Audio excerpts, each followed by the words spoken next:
Apa kabar kita hari ini? Puji Tuhan. Ya, bersyukur ya, kalaupun sudah beribadah, kalaupun tadi sudah mendengarkan khotbah, tapi pada kesempatan ini secara khusus untuk pemuda dan remaja akan kembali punya persekutuan secara pribadi. Dan ada lagi firman Tuhan yang akan disampaikan kepada kita. Tema kita hari ini adalah pahlawan pembebasku.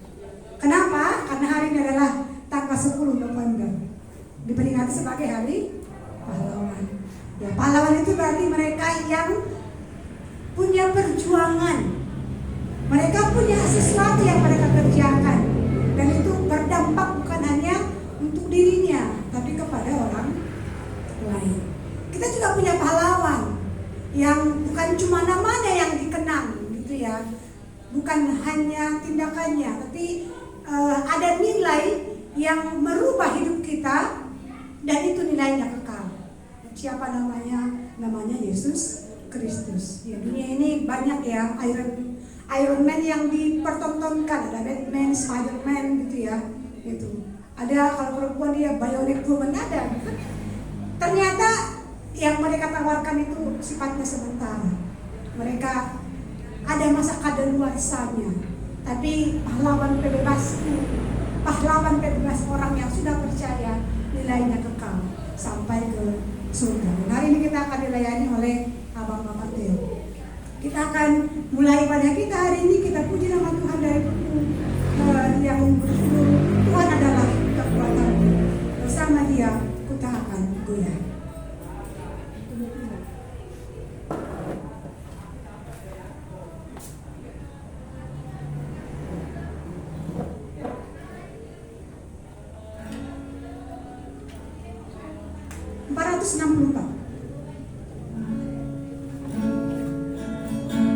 Pahlawan yang kita puja, yang kita sembah, membuat kita tegar berdiri bahkan di tengah-tengah badai.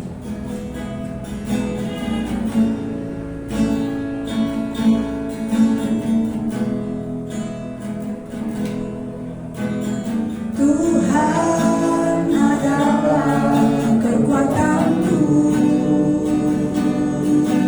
Besar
berbicara, mungkin sekilas kita dihiburkan, tapi ketika Tuhan yang menghiburkan kita dengan firman-Nya, ada sukacita yang melimpah gitu ya. Kalau misalnya kita melayani, kalau misalnya gitu ya, saya gitu diberikan kepercayaan untuk melayani, sebenarnya badan ini capek, tapi ketika kita mengerjakan itu hati kita puas dan sukacita gitu, nggak letih gitu, walaupun sebenarnya badan ini lelah, tapi karena Tuhan yang menggerakkan, tapi karena ada Tuhan yang memberikan kekuatan, nilainya lebih daripada apa yang boleh ditawarkan oleh dunia ini. Kalau tadi Laura bilang sebenarnya melelahkan melayani, tapi ketika dia melihat bagaimana Tuhan mengerjakan sesuatu, di situ pun dia bersukacita mengerjakan pelayanan itu karena Tuhan, karena ada pahlawan yang mengerjakan itu bagi kita. Lagu ini mengatakan tetap kuat di tengah-tengah banyak cobaan gitu. Anak muda banyak tantangannya. Ya, kalau hari ini masih sedang dalam studi, mau jadi apa nanti, mau kemana nanti, pasti itu pertanyaan. Tapi biarlah bersama dengan Tuhan kita bergantung, menyerahkan semuanya. Apa yang menjadi ketakutan kita, kekhawatiran kita, karena bersama Dia ada masa depan yang sungguh sangat indah yang Tuhan janjikan bagi kita. Kita akan terus puji nama Tuhan dari buku lagu, dari lagu yang berjudul Janji yang Manis Takkan Kulupakan. 217. Karena Dia penolong, karena Dia pahlawan, pembebas kita. Dia berkata, aku tidak akan melupakanmu, aku akan memimpinmu, aku akan melakukan apa yang menjadi kerinduan hatimu. Selamanya aku tidak pernah meninggalkan. Yakinlah, aku bersamamu. Yakinlah, teguh, bahwa aku tidak akan pernah meninggalkan. Kita nyatakan pujian ini, setelah itu kita akan berdoa. Janji yang manis takkan kulupakan.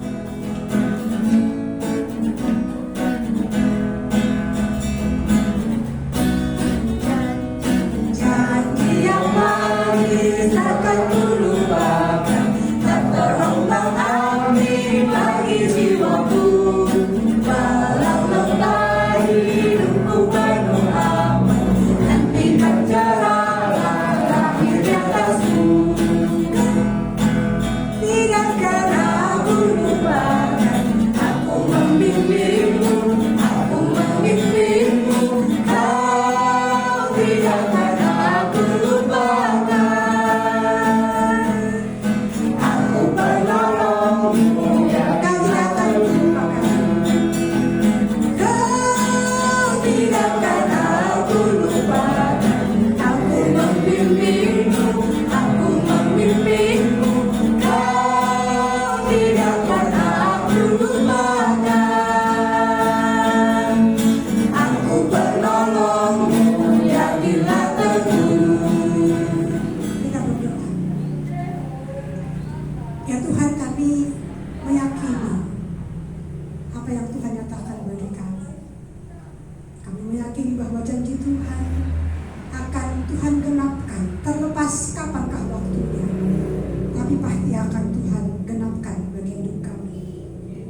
Tuhan memimpin kami, menuntun kami, dan Tuhan merindukan supaya kami berpegang teguh kepada janji yang Tuhan nyatakan bagi kami. Syukur untuk persekutuan kami hari ini, ada pemuda dan remaja yang secara bersama kami kembali akan diisi oleh kebenaran firman Tuhan, supaya sebagai generasi muda yang sudah mengenal Allah, kami memiliki hidup yang berbeda dengan orang-orang di sekeliling kami. Kami menjadi unik dan benar karena ada pahlawan yang sudah membebaskan hidup kami, yang menjadi kekuatan bagi kami, sehingga kami kuat, sehingga kami teguh bahkan di tengah-tengah banyak badai yang akan menerpa kami. Tapi karena kami mengerti bahwa ada janji yang manis yang Tuhan nyatakan, kami punya pengharapan.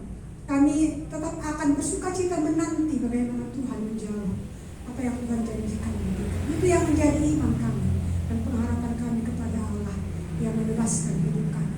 Tuhan, kami akan meneruskan persekutuan kami ini. Hamba-Mu akan menyampaikan kebenaran firman-Mu. Kalau Allah yang berbicara kepadanya, yang akan memberkati dia supaya kepada kami juga berkat itu akan dibagikan ya Tuhan. Saya akan sama-sama diberkati oleh Tuhan. Kalau ada juga di antara kami yang akan berbagi, kiranya itu juga menjadi berkat bagi kami, sehingga ketika ada teman-teman kami, saudara kami yang boleh mendapatkan sukacita dari Tuhan, kami boleh mendapatkan hal yang sama karena kami punya roh yang sama yang Tuhan taruhkan bagi kami. Terima kasih ya Tuhan yang doa kami. Dalam nama Tuhan Yesus Kristus kami berdoa dan bersyukur kepada-Mu. Amin. Baik, kita akan terus memuji Tuhan. Kita akan sampai kepada ruang kesaksian. Kita akan memuji Tuhan dari judul lagu Yesus itulah satu-satunya penolong yang suci. 503. Dia berjanji akan angkat kita semua.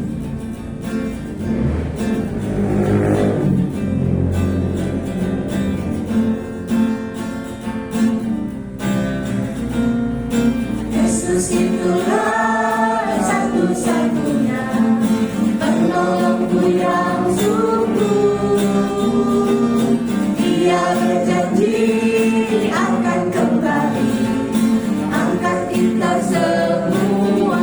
Oh, haleluya, puji Tuhan, upah-Mu besar di surga.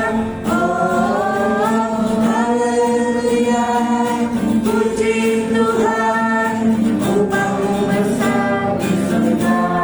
Itu lirik lagu yang terakhir, upah-Mu kita ganti menjadi ku ya, supaya bukan cuma orang saja yang punya, tapi saya juga punya upah besar di surga. Kita akan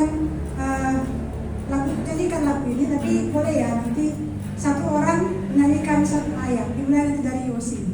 Jadi diulang 2 kali. Yesus itulah, nanti abang ya, boleh ya Pak yang senang. Nanti Yosi dulu. Yesus itulah satu-satunya. Baru nanti penolongku yang sungguh abang. Baru masuk ke depan tidak. Dia berjanji akan kembali. Akan kita semua, abang, bapak, Abel. Baru nanti tidak apa? Gilbert. Baru nanti sama-sama. Boleh? Nanti upah besar diganti menjadi upah besar.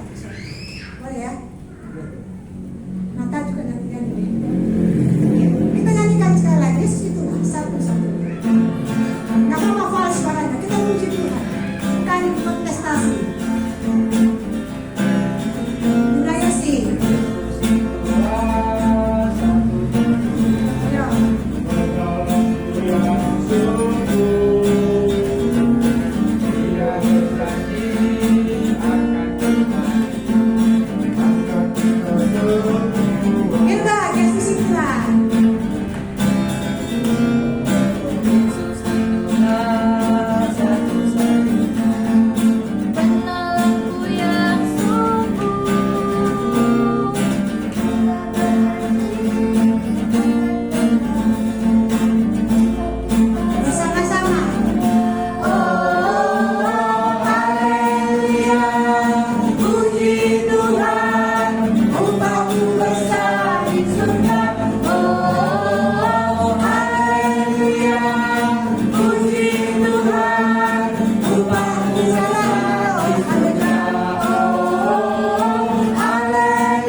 Jessica, jadi dia akan datang. Jadi maaflah untuk kesalahan saya. Jadi dia akan datang bersama-sama dengan kita. Jadi hari ini diberikan kesempatan untuk yang sudah bisa dibagikan jadwalnya supaya boleh kembali kepada kita. Terima kasih. Ayo siapa dulu? Didan, Gilbert, Laura, ayo. Nasa yang apa? Ayo, boleh. Ayo. Karena dia bulan yang lalu nggak ada, jadi ganti agak sana. Ayo.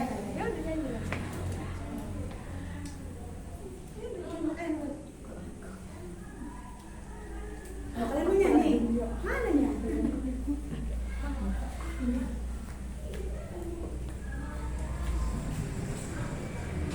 Shalom.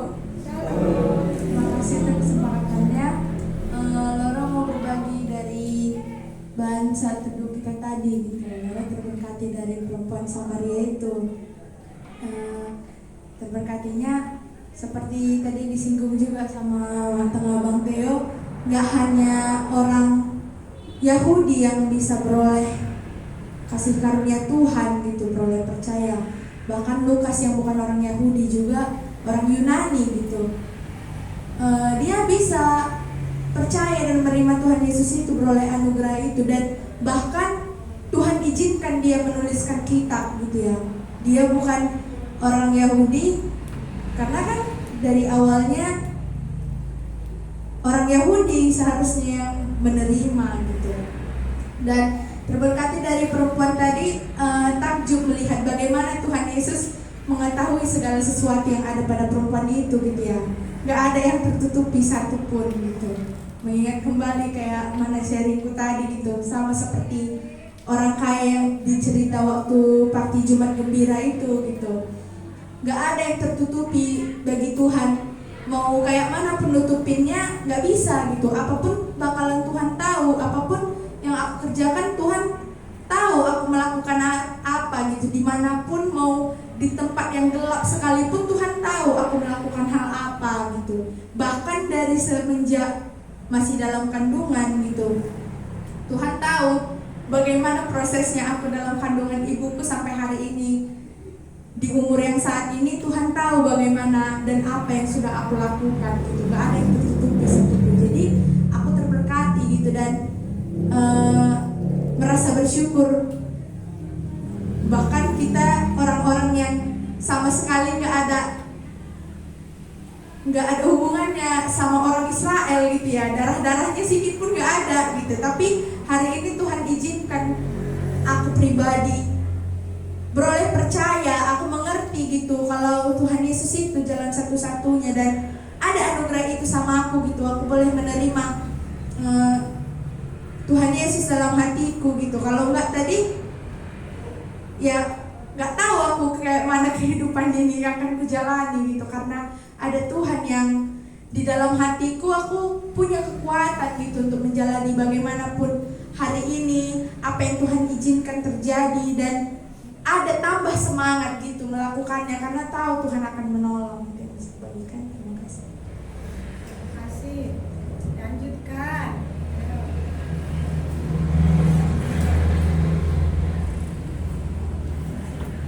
Ini pihak lain kau ini.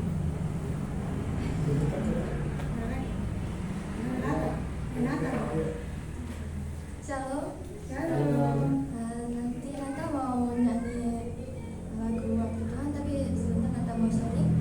Nata ini sebenarnya orangnya sangat overthinking gitu kan, kayak belum terjadi sesuatu yang di masa depan udah Nata pikirin yang enggak gitu. Kayak untuk kuliah ini kan Nata kayak overthinking gimana ya ke depannya, pasti nggak lolos ini. Dulu aku kecil banget untuk bisa lolos di tempat impianku ini. Kayak pas waktu mau SMA di Binjai juga kan dulu kami rencananya kesini nih untuk sekolah di Semansa Binjai gitu. Terus nggak taunya kemarin kami aturan poinnya udah pas untuk masuk ke sekolah Semansa, tapi tiba-tiba dari pihak sekolahnya dikurangin setengah lebih gitu poin kami, jadi kami nggak bisa masuk. Di situ Nata kayak kecewa gitu kan sama Tuhan. Nata takut juga kedepannya bakal terjadi lagi yang kayak sebelumnya ini gitu. Tapi kemarin Nata kayak sharing sama papa mama kayak ada nyanyi gitu. Mereka kayak nyanyi waktu Tuhan itu, jadi kayak mereka mengingatkan Nata kalau misalnya Tuhan itu punya rencana loh di balik semua kegagalan gitu. Kayak yang sekarang Nata sekolah di metodis gitu kan. Nata ketemu sama teman-teman Nata yang kayak memberikan Nata banyak pelajaran gitu. Kayak Tuhan kasih Nata itu teman-teman yang masalahnya berbeda-beda gitu, dari Nata yang harus paham paham perasaan mereka kayak mana. Nata harus menyesuaikan diri sama teman Nata yang agak susah orangnya diatur, agak susah orangnya dibilangin. Nata juga harus belajar jadi pribadi yang jangan usil banget gitu sama teman. Padahal Nata tuh dulu orangnya kayak kalau misalnya Nata usil nggak boleh orang itu nggak sampai nangis gitu kalau misalnya di Bengkulu kan, karena teman-teman Nata di sana kayak pada kasar-kasar juga. Tapi masuk ke sini Nata harus belajar jangan jadi orang yang usil untuk lingkungan Nata sekitar ini gitu. Terus Nata juga jadi banyak belajar gitu kalau misalnya Tuhan itu mempunyai rencana yang indah. Kalaupun misalnya Nata nggak keterima di kampus impian Nata nggak boleh kayak bersungut-sungut, Nata nggak boleh kayak menyalahkan Tuhan, tapi pasti ada yang rencana yang Tuhan kasih buat Nata ke depannya gitu. Jadi Nata mau nyanyi lagu Waktu Tuhan.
Tidak menang, ya kalau Iya. nggak harus yang gol aja. Ayo.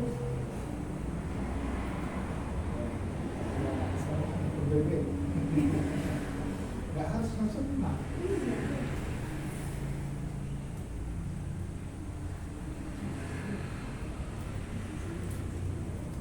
Ayo, Bang Abang dulu.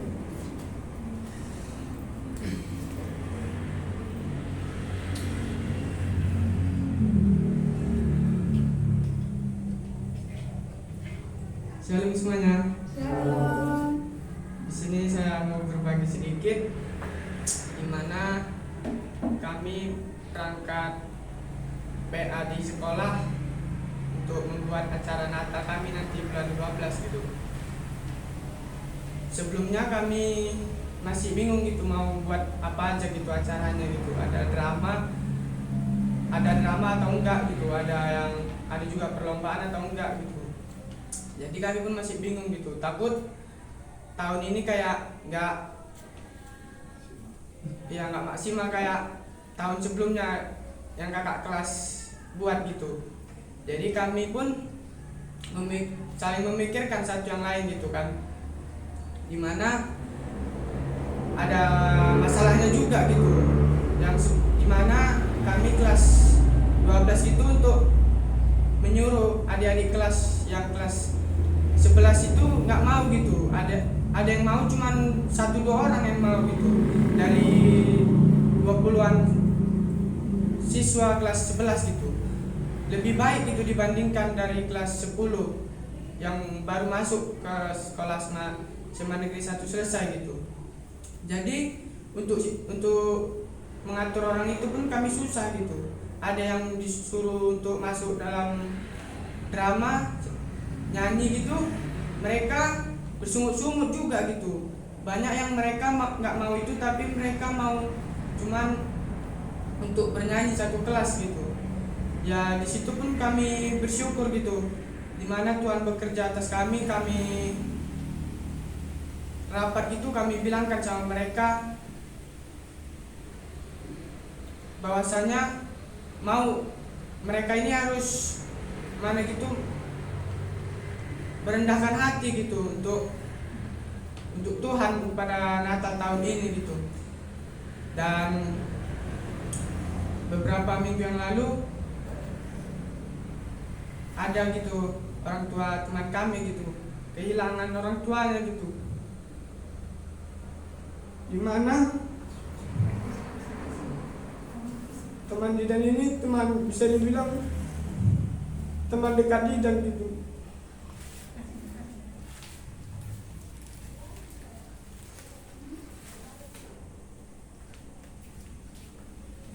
Dimana waktu Didan ke sekolah gitu dibilang kawan Didan bahwasanya orang tua dari teman saya ini sudah nggak ada gitu. Didan merasa sedih gitu. Dimana pas hari sebelumnya itu kami baru bersama-sama gitu, malam mangga gitu, ketawa bersama gitu. Tiba-tiba paginya sudah dibilang orang tuanya nggak ada. Didan merasa sedih, dimana dia ini sendiri anak laki-laki gitu, bayi tua, dimana dia kayak dibilang kayak sama kayak Didan juga gitu, kayak belum dewasa gitu, masih anak-anak gitu. Didan berdoa terus buat keluarga dia supaya dia kuat gitu, supaya dalam mengatur keluarganya gitu dia pandai gitu. Dan buat dia bantu juga doakan supaya dia kuat gitu dalam menghadapi masalah-masalah kedepannya gitu, dimana dia sudah menggantikan bapaknya gitu, tugas bapaknya di dalam keluarganya gitu. Mungkin ini saja bisa dibagikan dengan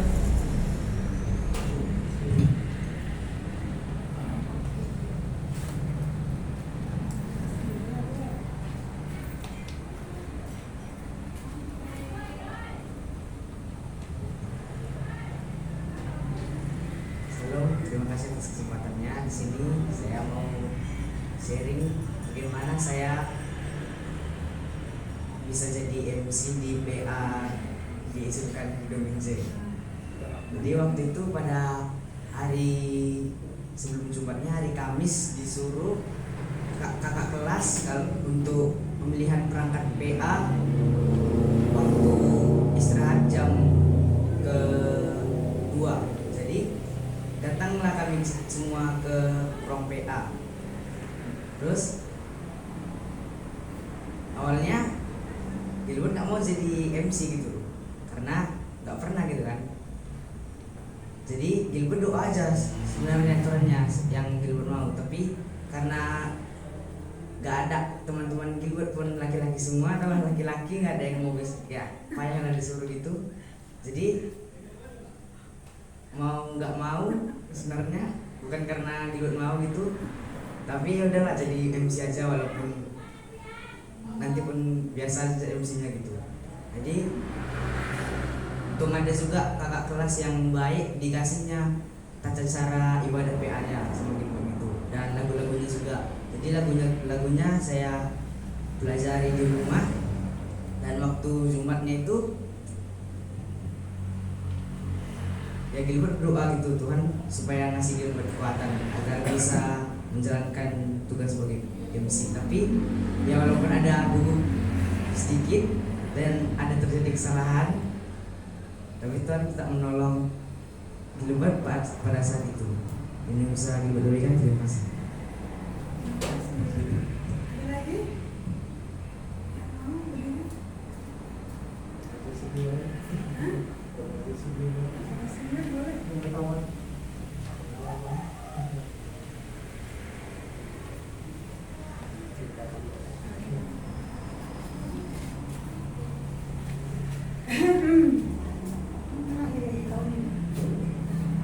Terima kasih atas kesempatannya. Pada kesempatan ini Yosi ingin sedikit bercerita gitu tentang keseharian kegiatan Yosi setelah tamat dari kampus, sudah kan. Jadi Yosi itu kerja gitu sama nolong abang. Jadi kayak setiap panen gitu kayak Yosi wajib datang kayak memeriksa semua gitu lah, kayak semua kayak buah, pelepah, semua itu kayak ada di porsinya masing-masing gitu. Di situ Yosi bekerja 2 orang dengan abang sepupu Yosi. Jadi kayak Yosi juga agak merasa lega gitu karena dia juga udah sering gitu kerja di situ, kayak udah kenal gitu sama-sama orang situ kan. Jadi kayak lebih akrab gitu.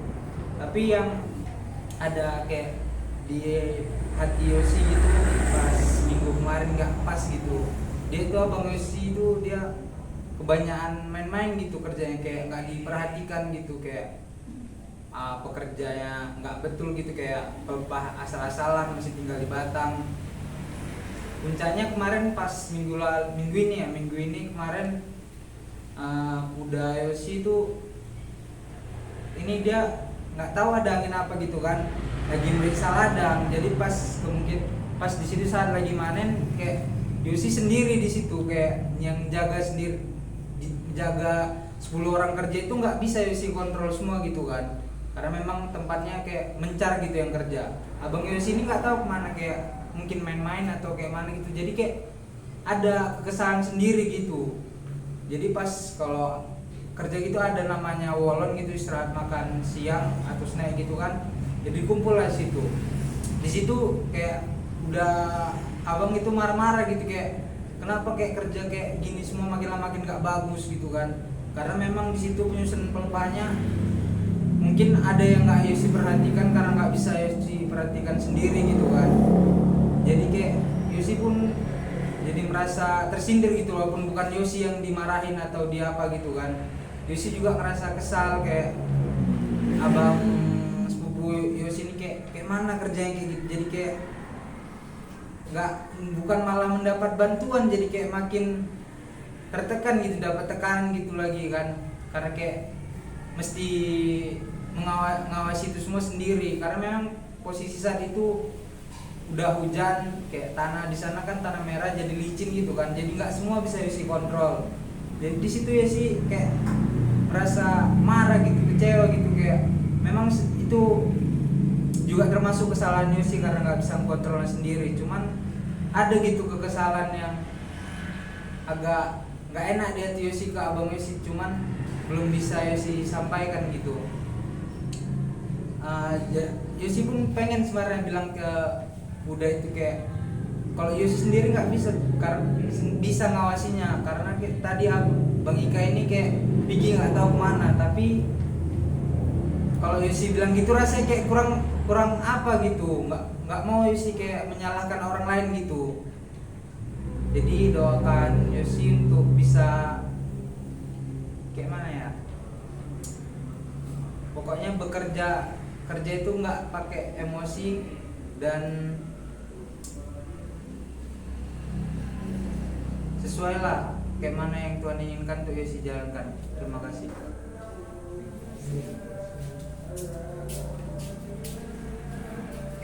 Masamu. Biar semua ya kan digilir satu satu. Tapi bukan paksaannya, tapi ada yang kita bagikan. Bagaimana artinya menjadi MC dadakan? Nggak harus jadi cokis, itu hak kita kalau berdiri ya. Kalau dipercayakan, ya dipercayakan itu indah walaupun mungkin salah gitu. Biasa masih belajar gitu. Berdiri depan ini nggak gampang gitu ya, nggak mudah gitu.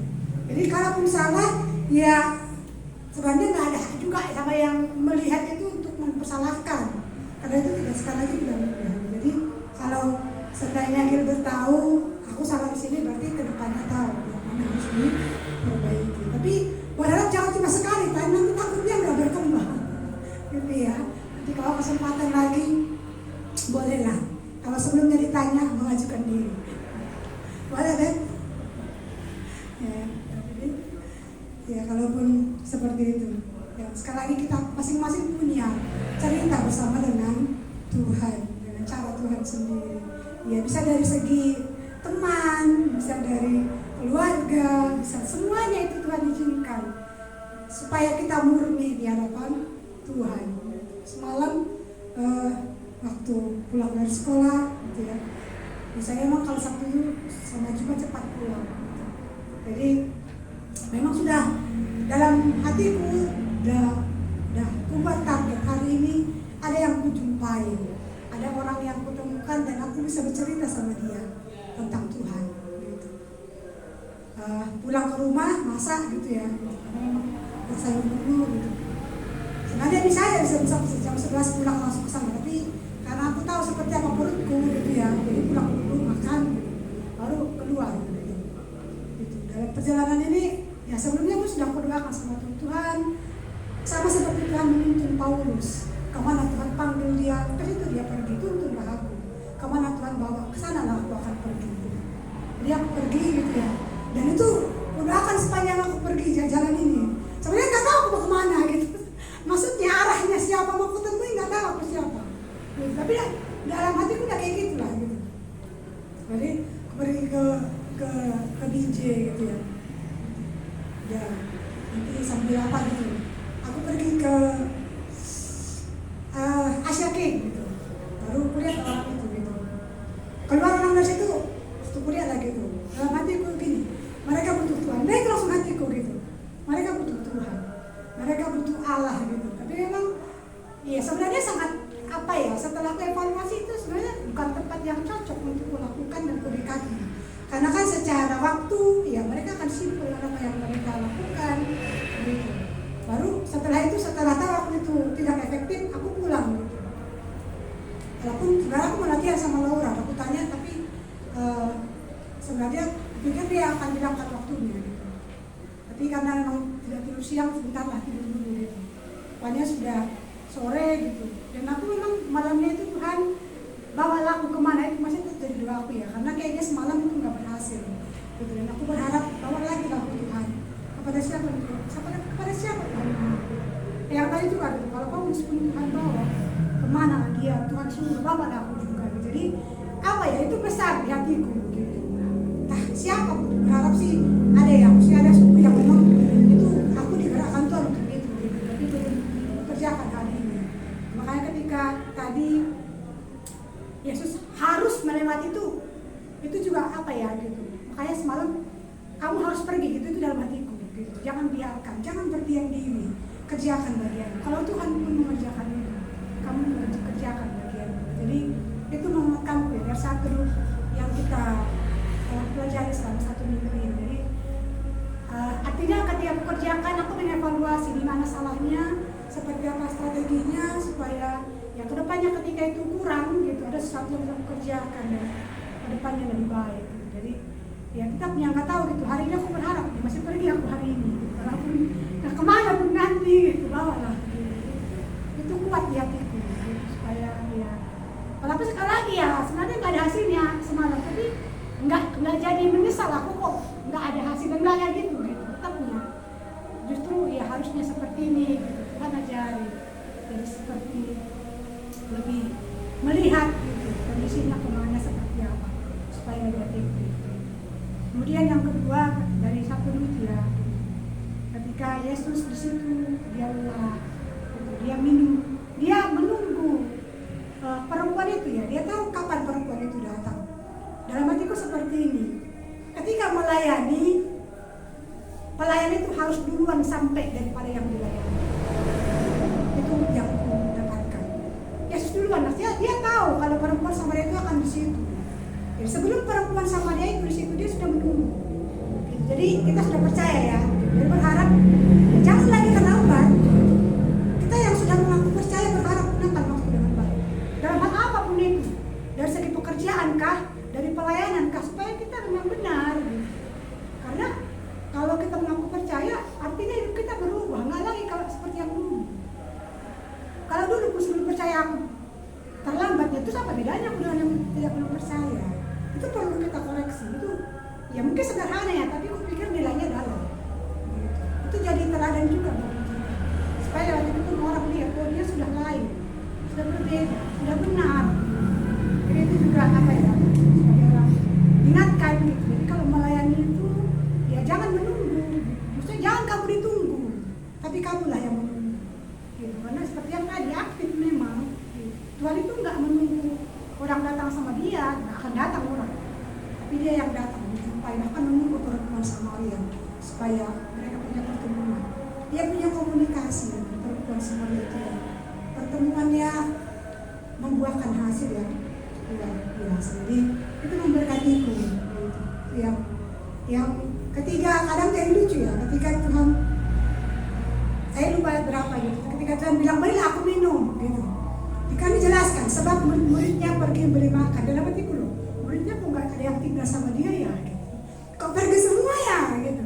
Kenapa nggak ada yang tinggal menunggu bersama dengan dia? Sepenting itu makanan bagi mereka daripada Tuhan dikawani. Gitu. Itu dalam hatiku ya. Nggak tahu juga aku salah atau tidak, tapi itu yang aku pikirkan. Sama misalnya hamba Tuhan di sini gitu, muridnya, misalnya kita semua pergi semua cari makan. Hamba Tuhan di sini lah, ternyata udah kehausan nggak ada air galon gitu. Nggak ada yang memikirkan itu, maksudnya itu lucu memang, tapi kayaknya penting gitu. Secara logistik gitulah, nggak ada yang memikirkan itu, walaupun secara apa gitu ya, dia tuh udah haus ini gitu, tapi nggak ada yang memberikan minum, semua pergi. Gitu. Jadi dia nggak tahu gitu, aku mikirnya gitu, kok gitu ya, gitu, kok nggak ada yang peduli sama hamba Tuhannya, gitu. Pasal 4. Gitu, jadi gitu. Wah, mereka banyak kan, gitu, tapi nggak ada yang apa guru ini minum, nggak ada kayak gitu. Tapi nggak tahu ya, entah juga itu jadi ya Tuhan senang aja juga buat itu, kurang tahu, makanya dia minta sama perempuan sama dia nggak ngerti. Tapi itu muncul dalam benakku, kenapa nggak ada satu pun muridnya yang iya menawarkan untuk mengawani dia di situ. Semua pergi mencari makan.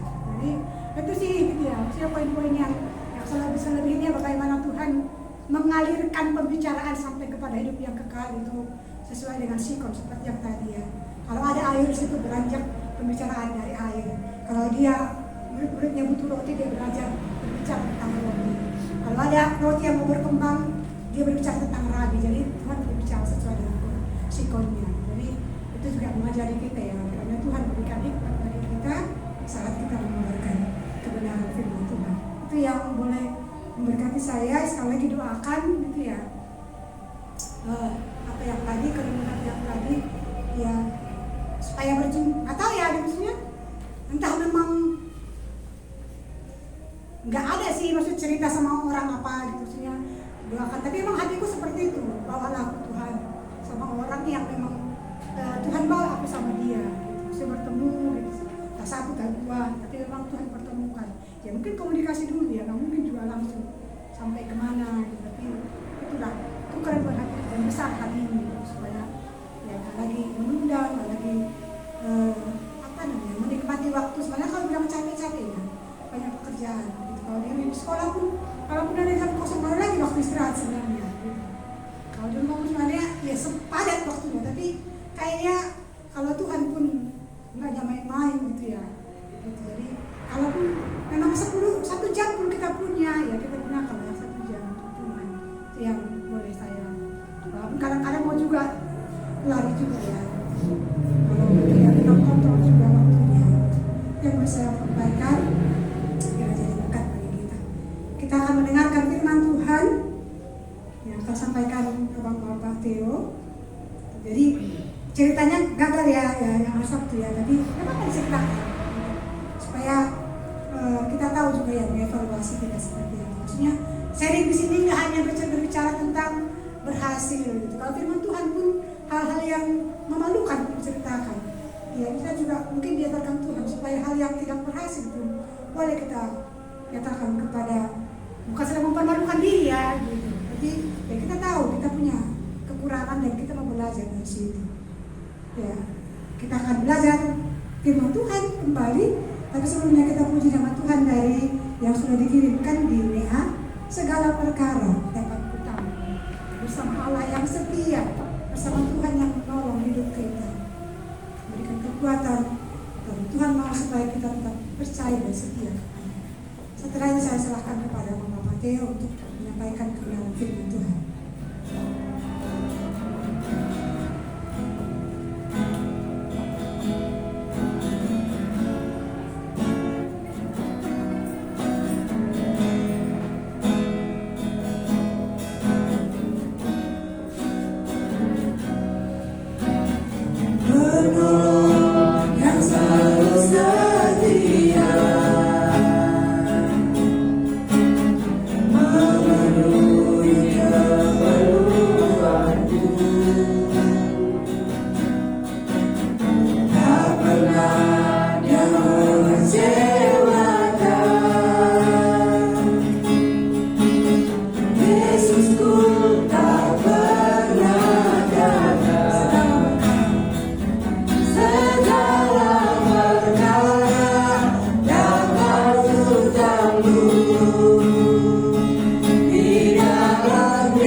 siang, mudah-mudahan masih semangat ya.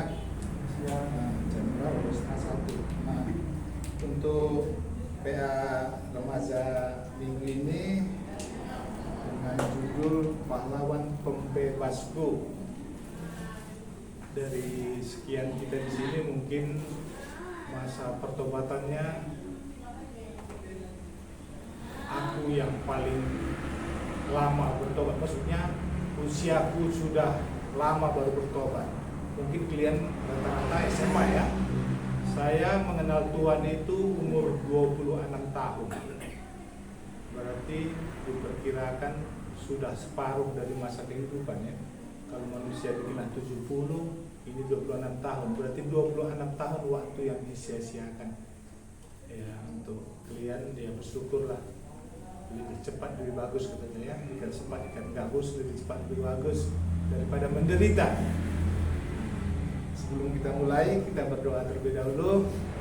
Kami bersyukur ya Tuhan, Allah kami, Allah yang memperkenalkan diri dari anaknya Tuhan Yesus Kristus, yang karena pengorbanannya lah kami bisa mengenal Engkau ya Tuhan. Kami bersyukur kasih Tuhan terus Engkau curahkan kepada kami. Di siang hari ini juga kami akan belajar firman Tuhan. Tuhan tolong terangi hati kami, supaya pengenalan kami akan Tuhan lebih mendalam lagi, dan kami juga lebih mengerti apa maksud Tuhan dalam kehidupan kami, supaya dalam kehidupan kami bisa memuliakan nama Tuhan. Terima kasih Tuhan Yesus, amin. Untuk waktu ini saya, karena judulnya Pahlawanku Pembebasanku, kita mungkin mengenal Musa ya. Musa itu membawa bangsa Israel keluar dari tanah Mesir, dari perbudakannya. Saya melihat bagaimana Tuhan menunjuk Musa untuk membawa bangsa Israel itu keluar dari tanah Mesir. Coba kita buka di Alkitab kita dari Keluaran 3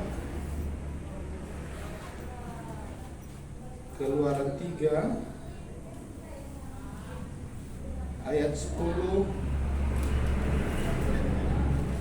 Keluaran 3 ayat 10 sampai 12. Saya bacakan aja ya. Jadi sekarang pergilah, aku mengutus engkau kepada Firaun untuk membawa umatku orang Israel keluar dari Mesir. Tetapi Musa berkata kepada Allah, siapakah aku ini? Maka aku yang akan menghadap Firaun dan membawa orang Israel keluar dari Mesir. Lalu firman-Nya, bukankah aku menyertai engkau? Inilah tanda bagimu bahwa aku yang mengutus engkau. Apabila engkau telah membawa bangsa itu keluar dari Mesir, maka kamu akan beribadah kepada Allah di gunung ini. Di sini kita melihat bagaimana Tuhan menyuruh Musa untuk membawa bangsa Israel dari perbudakan tanah Mesir. Karena kebebalan ya, dibilangnya, kebandelan bangsa Israel itu, waktu perjalanan dari tanah Mesir ke Kanaan ya, ke tanah perjanjian itu 40 tahun. Itu karena kedegilannya. Kalau dibilang itulah hukuman, maksudnya itulah karena ketidaktaatan bangsa Israel tadi.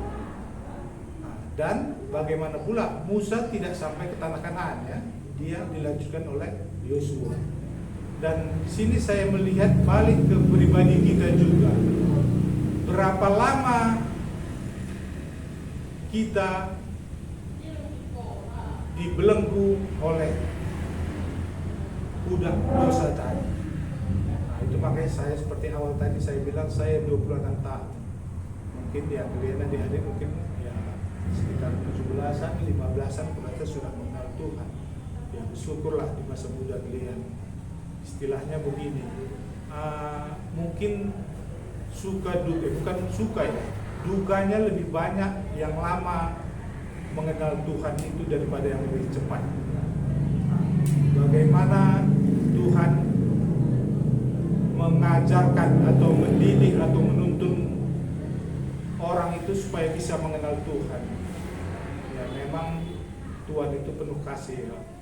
Dia mengajari, mendidik kita. Cuma kita lihat juga orang yang bandel yang mengapakan hatinya, menutup hatinya. Kita melihat firman Tuhan, anak yang ku kasih akan ku didik dan ku hajar. Kalau bisa sampai ku didik aja lah, jangan ku hajar. Nah, sakit itu memang ya. Kadang-kadang kalau enggak sakit bilang enggak ada nostalgianya memang. Tapi ya kalau bisa jangan. Bagaimana Tuhan memberi mandat lah dibilangnya ke Musa tadi. Tapi kenyataannya Musa ini, ya kalau mungkin orang Yahudi dibilang Musa ini sebagai pahlawan ya. Sampai Taurat, sampai di firman Tuhan orang ini masih tetap di doktrinnya Musa dengan Tauratnya. Tapi karena kasih Tuhan tadi, kita lihat di zaman Musa juga bagaimana Tuhan bekerja mengasihi bangsa Israel. Kita lihat bagaimana waktu Tuhan mengizinkan ular apa namanya itu, lupa. Kita baca di apa? Ular tenun ya? Tedung. Oh, berarti itu mirip-mirip seperti orang apa ini tadi ya, yang sihir-sihir itu ya. Bilangan ya. Bilangan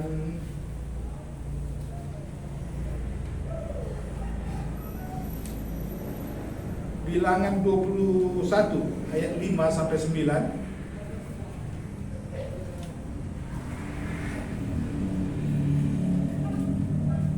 Sudah dapat? Coba kita baca bersama-sama ya. Bilangan 21 ayat 5 sampai 9, 1, 2, 3. Lalu mereka berkata-kata melawan Allah dan Musa, "Mengapa kamu memimpin kami keluar dari Mesir, supaya kami mati di padang gurun ini? Sebab di sini tidak ada roti dan tidak ada air, dan akan makanan hambar ini kami telah muak." Lalu Tuhan menyuruh ular-ular tedung ke antara bangsa itu yang memagut mereka, sehingga banyak dari orang Israel yang mati. Kemudian datanglah bangsa itu mendapatkan Musa dan berkata, "Kami telah berdosa, sebab kami berkata-kata melawan Tuhan dan engkau. Berdoalah kepada Tuhan, supaya dijauhkannya ular-ular ini daripada kami." Lalu Musa berdoa untuk bangsa itu. Maka berfirmanlah Tuhan kepada Musa, "Buatlah ular tedung dan taruhlah itu pada sebuah tiang. Maka setiap orang yang terpagut, jika ia melihatnya, akan tetap hidup." Lalu Musa membuat ular tembaga dan menaruhnya pada sebuah tiang. Maka jika seorang dipagut ular dan ia memandang kepada ular tembaga itu, tetaplah ia hidup. Di sini bagaimana dengan bebalnya orang Israel, bangsa Israel itu, Tuhan tetap mengasihi bangsa Israel. Tapi dengan perantara Musa, bangsa Israel juga mengerti dia tidak layak untuk langsung berhubungan dengan Allah, dengan Tuhan. Dia melalui Musa, dia minta tolong dengan Musa. Dengan kasih Tuhan tadilah Tuhan memberi penawar supaya bangsa Israel tidak mati di takut ular tadi, di patok ular tadi. Dan kembali ke kita sekarang ini, di mana Tuhan Yesus sudah kita kenal sebagai jalan satu-satunya untuk mendapatkan kehidupan yang kekal tadi. Kita melihat bagaimana Tuhan Yesus sudah turun dari surga ke bumi ini karena kasihnya, karena sayangnya dia sama umatnya.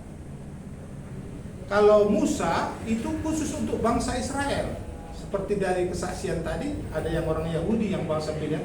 Ini Tuhan Yesus untuk semua bangsa, tidak hanya untuk bangsa Israel saja. Kita bangsa Karo, bangsa Batak, Jawa, semua. Ruang lingkupnya lebih luas mencakupnya. Itu karena apa? Kasih Tuhan tadi. Karena apa? Karena memang kita telah berdosa, tidak layak mendapatkan pengampunan tadi. Tapi karena apa? Karena kasih Tuhan tadilah Tuhan tadi mendatangkan supaya setiap orang percaya kepada anaknya tadi, Tuhan Yesus Kristus tadi, bisa menjadi jalan pendamai antara kita dengan Tuhan. Sama seperti kita, kalau kita kotor, ada kawan kita yang bersih, untuk membersihkan orang yang kotor, kita masih kotor, kita tidak bisa, karena kita, kalau kita bersihkan, dia pun jadi kotor. ngerti kita ini. Coba kita lihat di 1 Timotius 2 ayat 5. 1 Timotius 5, saya agak sulit menerangkan ini. Mungkin dari sini kita bisa melihat 1 Timotius 2.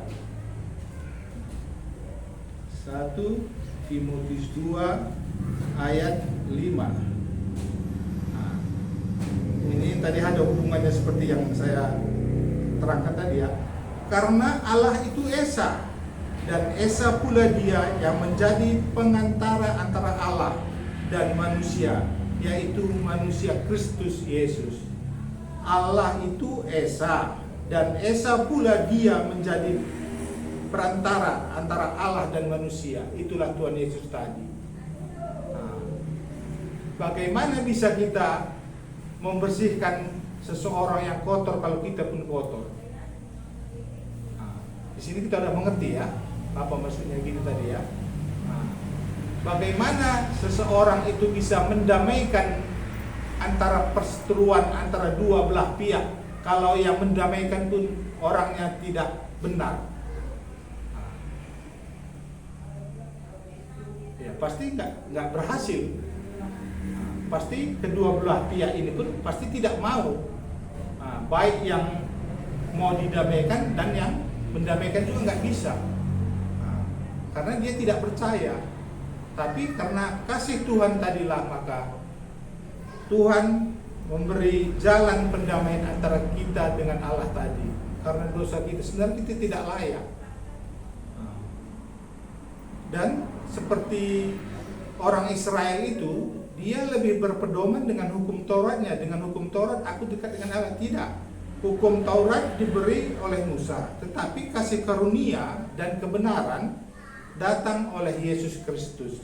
Itu ada di Yohanes 1 ayat 17. Hukum Taurat diberi oleh Musa, tetapi kasih karunia dan kebenaran datang oleh Yesus Kristus.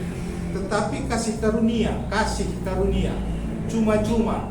Dengan apa? Dengan kita percaya kepada Yesus tadi, anak tunggal Allah tadi yang telah diberikan kepada kita. Itu hanya jalan pendamai satu-satunya supaya bisa kita berdamai dengan Tuhan tadi. Kalau mungkin bisa identik dengan jembatan tadi, itulah dia Yesus tadi. Kita bisa, kalau bahasa karunya mungkin tidak tahu, itu kita-kitanya, itu titinya, supaya kita dari orang berdosa bisa kepada Tuhan Allah tadi, yang kudus tadi, yang Esa tadi. Harus jalannya pun Esa, kalau nggak bisa. Seperti di 1 Timotius tadi. Sebenarnya kalau kita lihat, Tuhan itu karena kasihnya itu, kita kadang-kadang sepele, kompromi. Tuhan itu baik kok, aku melakukan ini, nanti kasihan dia sama aku. Kompromi. Lama-lama jadi kebablasan. Sekarang ya kembali seperti kita, yang seperti tadi saya bilang, di usia muda kita itu, kalau memang kita sudah mengenal Tuhan, Allah yang kita sembah tadi dengan benar, pasti ada keinginan kita. Dulu kita berdosa, kita mendapatkan pengampunan, itulah yang terbaik, itulah yang barang yang baik aja yang kita dapat, pasti kita pamerkan sama kawan-kawan kita. Oh ya, aku dapat ini. Dengan jalan kita mendapat kebebasan tadilah, ke pengampunan dari Tuhan Yesus yang cuma-cuma tadi. Kalau kita memang benar-benar orang yang sudah dibenarkan, sudah diampuni, sudah mendapat kehidupan yang baru, pasti akan kita umumkan sama teman-teman. Tidak kita telan begitu aja. Kalau kita telan itu berarti itu belum sempurna. Pasti kita beritahu teman-teman. Itulah Roh Kudus tadi istilahnya ya, membuat kita, keberanian kita untuk menceritakan. Dan kembali seperti yang khotbah saya dulu, dari kehidupan kita orang percaya, orang bisa melihat bagaimana Tuhan yang kita sembah tadi. Ya, kita orang benar, kita sudah lahir baru kita bilang, tapi dalam kehidupan kita masih kita kompromi. Memang ya harga yang harus kita bayar itu kalau kita tidak berkompromi itu besar memang. Cuman lebih besar kita dapat kalau kita beserta Tuhan. Saya melihat begini, waktu kehidupan saya dulu semasa kuliah, yang saya kejar itu mungkin nanti ada hubungannya sama yang kesaksian tadi ya. Harus kuliah di sini, harus kuliah sini. Saya fullkan belajar sampai saya nganggur setahun supaya dapat cita-cita saya. Setahun bimbingan, tahu-tahu cuma dapat, ini saya setahun bimbingan di Bandung. Dapat lulus, balik ke Medan, diusul. Karena keinginan yang menggebu-gebu dengan sesuatu yang harus saya cita-citakan itu saya tinggalkan. Saya cari keinginan saya yang lebih, yang memang sesuai dengan keinginan saya tadi. Saya dapatkan, saya lalui, saya jalani, selesai. Tapi kenyataannya apa? Saya balik kemari ke sini, saya bisa mengenal Tuhan Yesus tadi dengan benar. Itu lebih berharga daripada saya teruskan cita-cita, keinginan, emosi, keinginan pribadi saya tadi. Saya berpikir sekarang bahwa itu Tuhan itu baik. Kalau saya teruskan keinginan saya tidak balik kemari, mungkin Tuhan tidak akan memanggil saya, mungkin Tuhan tidak akan mendapatkan saya, mungkin Tuhan tidak menangkap saya. Karena apa? Keinginan pribadi kita lebih besar daripada keinginan yang kita minta sama Tuhan. Persennya lebih besar. Memang kadang-kadang kita sesuatu itu sering diselimuti, ayo kita tanya Tuhan, kita doakan, tapi kita tonjolkan keinginan kita. Apa salahnya kalau kita bikin proposal supaya keinginan ini Tuhan, kertas putih, apa kehendak Tuhan? Jangan kita isi baru minta setuju atau tidak. Itu berarti kan kita sudah punya pilihan. Coba tanya Tuhan, kemana? Baik itu dalam mungkin ya kuliah, mungkin dalam pekerjaan, mungkin dalam menginginkan sesuatu. Karena seperti judul kita tadi, pahlawan kita siapa? Yang membebaskan kita siapa? Yang membebaskan kita dari apa? Keinginan duniawi juga. Bukan hanya karena dosa saja. Saya ada pernah dengar khotbah begini.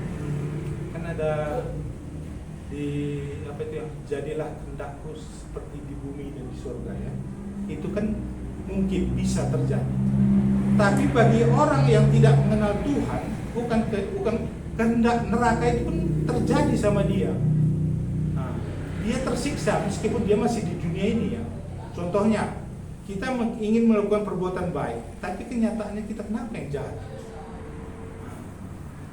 Itulah kan tersiksa kita sebenarnya. Aku tadi mau bikin gini, kenapa bisa kayak gini ya? Bukannya kita harus mati dulu baru masuk neraka bagi yang nggak bertobat. Di dunia ini juga masih kita rasakan. Dan begitu juga dengan kebalikannya, jika kita sudah bertobat, kehendak yang di surga itu bisa jadi sama kita. Banyak yang terjadi. Mungkin kita gini ya, kita lalui baru kita tahu, oh begini ya maksud Tuhan ya, gitu. Tapi kalau bisa ya sebelum terjadi udah kita serahkan. Seperti lagu tadi kan, suka-suka Tuhan tadi. Gimana itu Tuhan? Bukan suka-suka aku. Ya mungkin itulah bagaimana kita selama ini kedekatan pengenalan kita akan Tuhan tadi. Bagaimana Tuhan Yesus kita itu tadi kita bisa jadi pahlawan kita. Kita mengakui kalau memang Tuhan Yesus itu jadi pahlawan kita, berarti bagaimana dia, apa kesukaannya, apa yang diinginkannya pasti kita ketahui. Karena itu pahlawan, pembebasanku. Istilahnya idola ya, itu yang kita idolakan. Bintang film aja idolakan, gaya-gaya yang kita idolakan.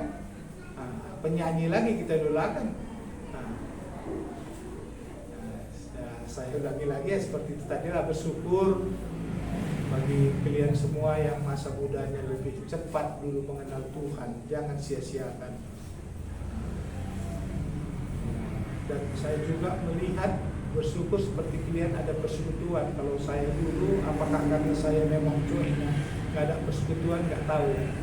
Cuman kalian melihat, saya lihat di isi ya, itulah kesempatan selama muda ini.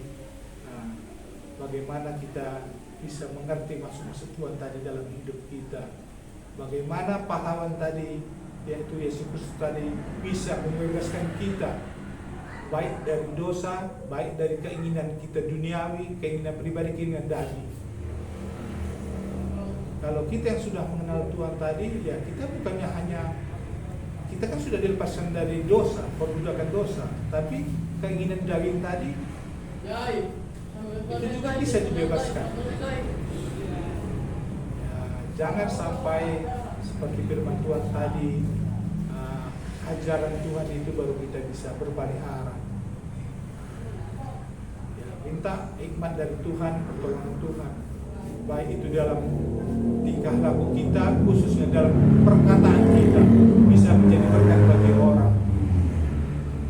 Bukannya kita nggak mencuri, nggak melawan, enggak juga. Dalam tingkah laku kita sehari-hari, tutur kata kita juga itu bisa diperbaiki. Ya, mungkin ini yang bisa saya bagikan.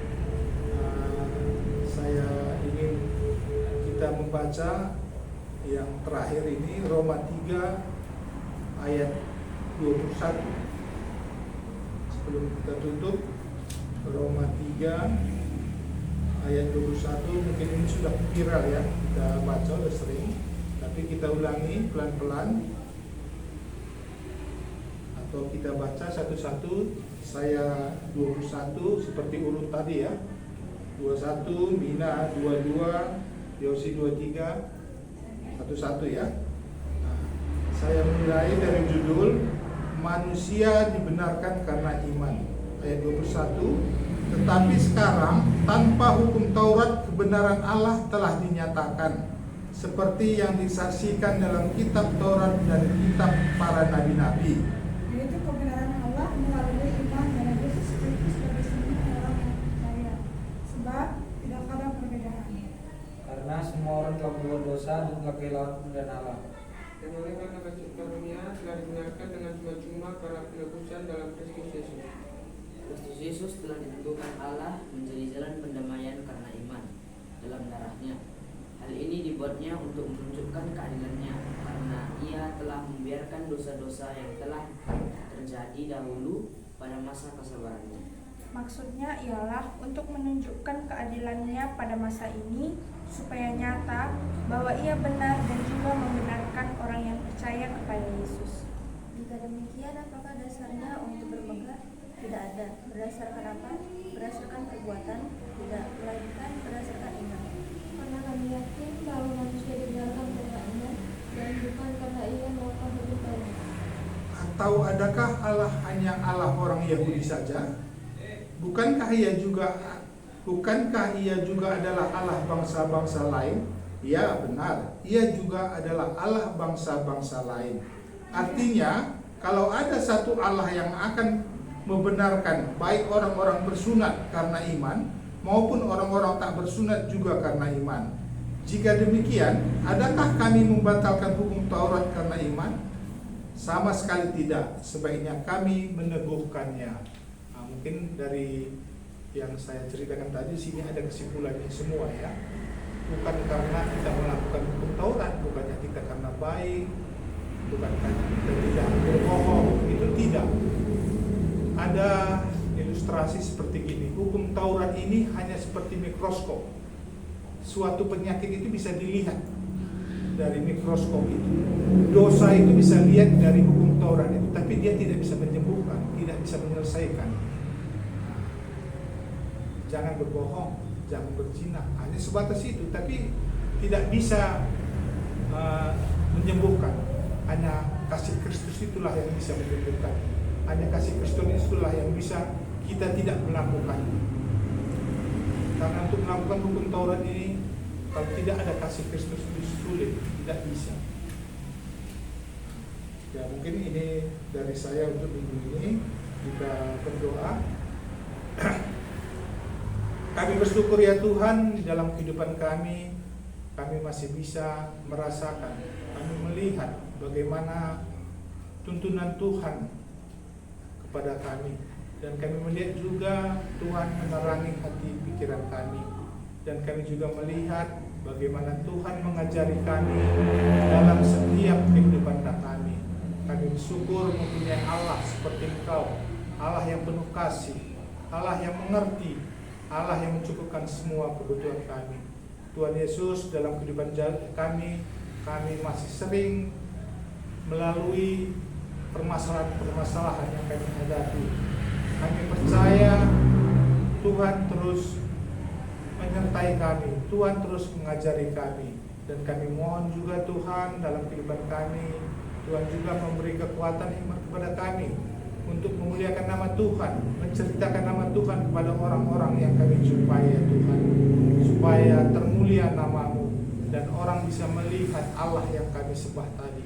Terima kasih Tuhan Yesus untuk ibadah minggu hari ini. Kami serahkan semua napas kehidupan kami ke dalam tangan Tuhan. Tuhan yang memberkati kami. Amin. Pada Allah beri puji.